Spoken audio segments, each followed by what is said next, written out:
এই কদিন আগেই কিন্তু পর্তুলিকা গাছগুলোকে রিপোর্টিং করেছিলাম, আর দেখো কি সুন্দর ফুল ফুটেছে। সকালে এসে এই যে পর্তুলিকার দিকে তাকালেই কিন্তু মনটা ভালো হয়ে যাচ্ছে, কত সুন্দর ফুল ফুটে আছে, একদম রঙে রঙে রঙিন হয়ে গেছে। তো এই তো গেল পর্তুলিকার কথা, তার সঙ্গে কিন্তু আরও একটা ফুল, মানে এই যে এই ফুলটার নামটা আমার ঠিক এই মুহূর্তে মনে আসছে না। এই গাছগুলোও কিন্তু ওই যে সেই 10 টাকা দিয়ে একটা টব মানে কন্টেনার কিনে নিয়ে এসেছিলাম, সেটার মধ্যে থেকে চারাগুলো বেরিয়েছিল।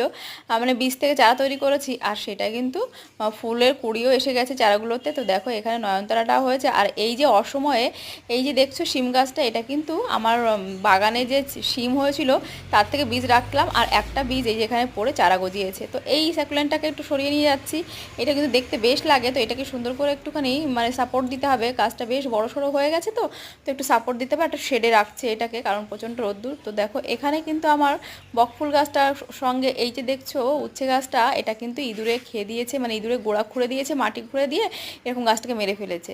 তো ধনেপাতা গাছগুলো কিন্তু একটু একটু করে বড় হচ্ছে, আমার একবারে খাওয়ার মতো ধনেপাতা হয়ে যাবে।